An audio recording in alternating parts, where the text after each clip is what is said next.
more than 50 members of the Council of States, and thus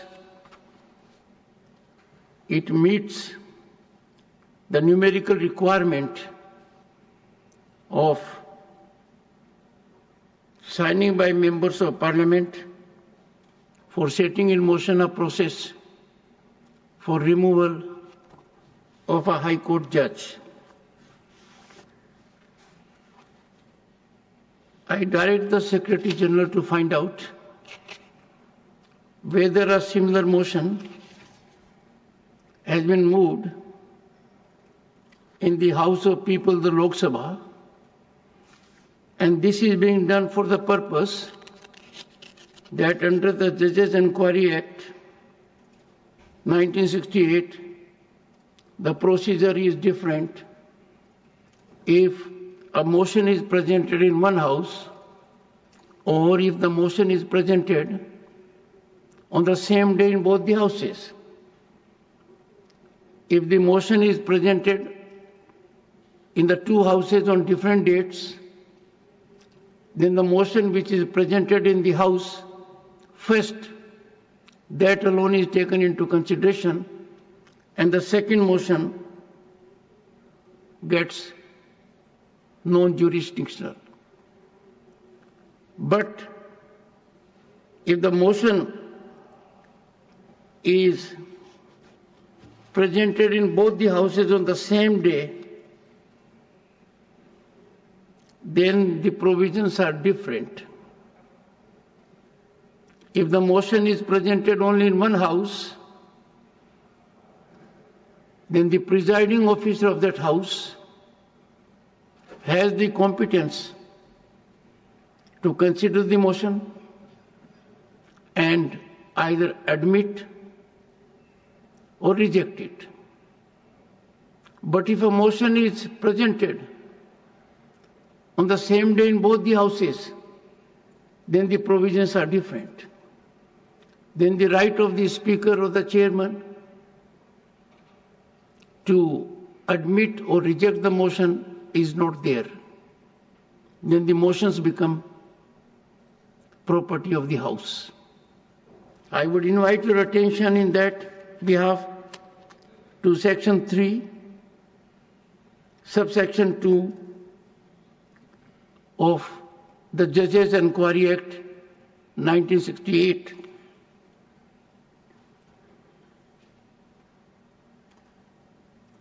If the motion referred to in subsection 1 is admitted, the Speaker, or as the case may be, Chairman,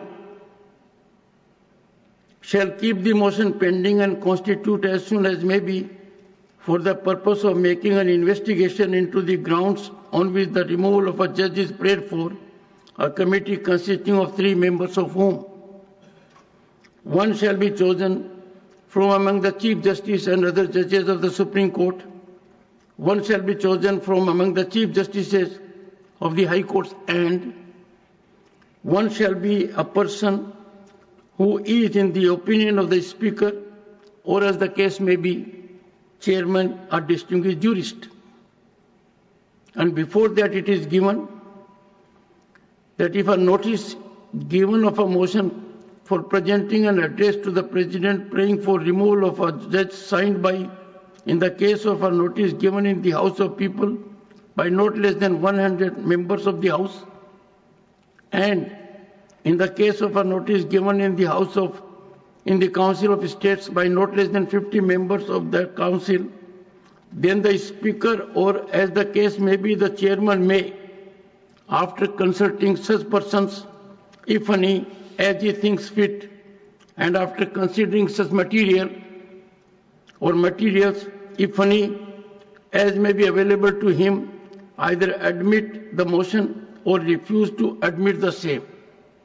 But coming to a motion that has been presented in both the houses on the same day, it says, provided that where notice of a motion referred to in subsection 1 are given on the same day in both the houses of Parliament,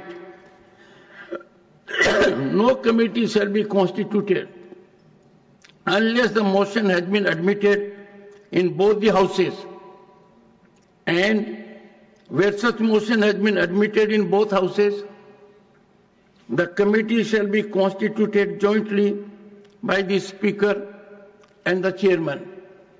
So since the provisions are different, I have directed the Secretary General to update whether such a motion has also been moved in the House of the People.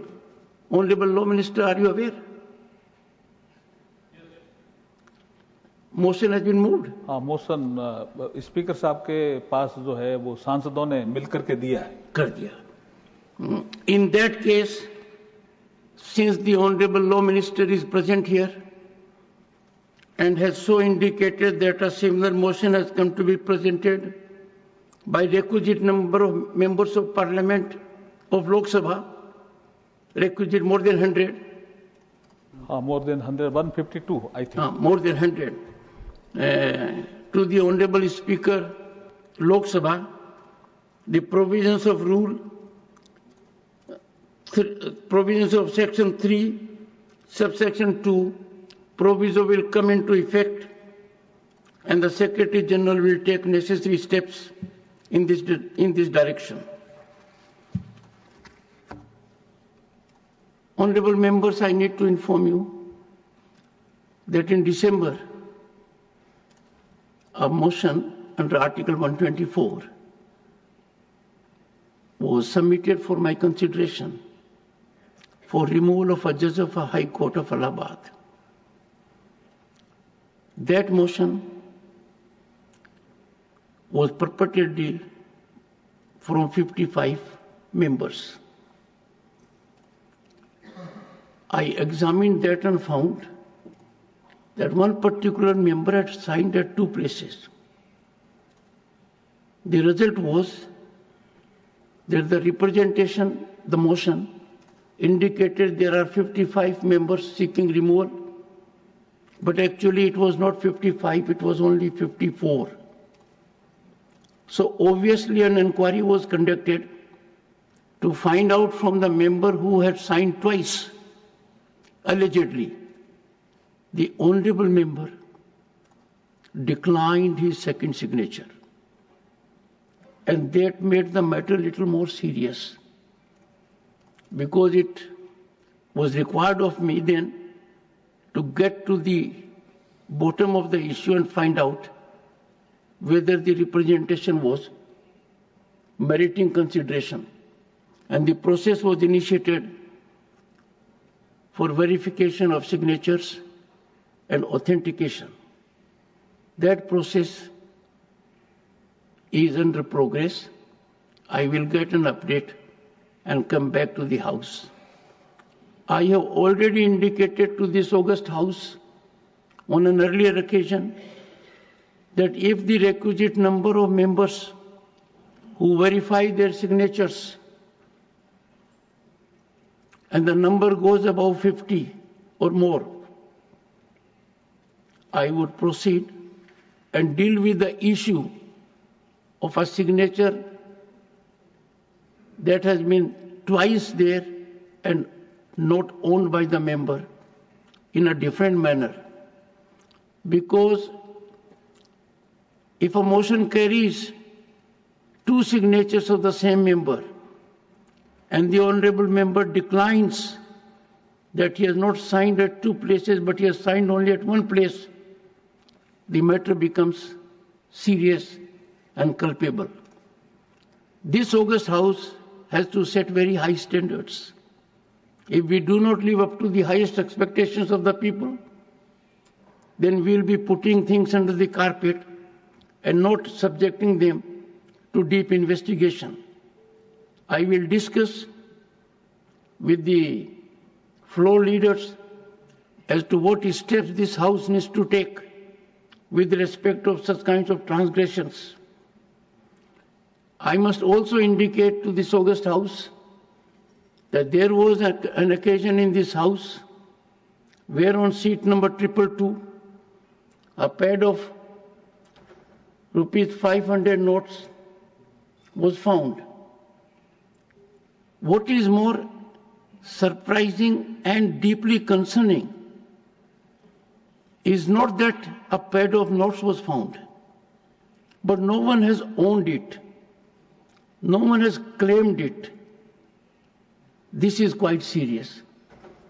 I had asked the authorities to get into the matter seriously, but it appears now that the matter will have to be dealt with, and that too I will put before the floor leaders for further consideration and guidance.